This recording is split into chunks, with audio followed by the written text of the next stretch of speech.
di ba? O baka tayo pasukin at, di ba?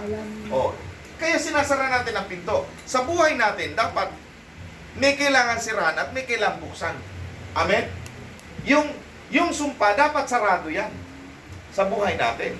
Yung kasalanan, dapat sarado yan. At yung open natin, yung saan bukas ang ating puso't isipan at pandinig, dapat sa Diyos. Doon tayo bukas. Amen? Pero pagdating po sa sumpa, dapat sarado na. Kumbaga, kami ay may ilang beses na kaming na siraan ng gripo sa church. Ilang beses nang naputukan. No? So, anong ginawa? Yun. Tinanggal ni Rizwan, pinalitan ni Kuya Rizwan yung anong tawag doon? Sa likod? BBC. Pinalitan ng T, tapos lagyan ng pandikit ulit. Kaya umayos yung ay hindi na sumasabog ngayon. Kaya pala sumabog dahil maikli yung yung pagkasuksok ng maikli. So nung pinalitan, di sagad na. So ibig sabihin po, may butas pa rin, may singit pa rin ang tubig, amen?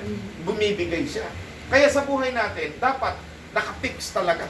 Kaya yung sabi ng Hebrew chapter 12, verse 1 hanggang verse 2, itakwil na natin lahat ng mga balakid sa ating buhay. Amen? Yung mga kasalanan, yung mga hadlang sa paglilingkod, itakwil na natin. Yung sumpa. At sabi roon, buong puso na tayong maglingkod sa Diyos. Amen?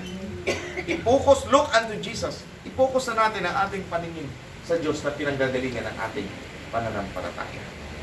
Amen? Palakpakan natin ang ating Diyos. Kaya, ang purpose po ni God sa ating buhay, sa paglilingkod natin, dapat walang butas ang kaaway. Walang butas ang kaaway.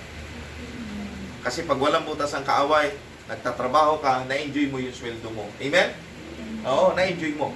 Nakakabili ka ng gusto mong bilhin, nakapag-touch ka pa, nakapagbigay ka sa gawain ng Diyos, nakatulong ka pa sa mga mahal mo sa buhay. Bakit? Na-enjoy mo yung blessing. Naging satisfied ka. Amen? Kaya, pero kung may magnanakaw, may butas, magtataka ka, bakit parang wala? Bakit parang wala? Nasaan ang pera ko? Nasaan na? Nasaan na? Bakit may butas Nananakaw ng kaaway. Amen? So, kailangan po, ideklara ninyo kung ano man po yung mga sa tingin ninyo na may sumpa sa aking mga ninuno. Sila sumasamba sa Diyos-Diyosan, sila ganito dahil, sila nananawa, sila nanggagamot, baka may mga ganun tayo, dapat maputol yun. Amen? Maputol yun sa ating lahi.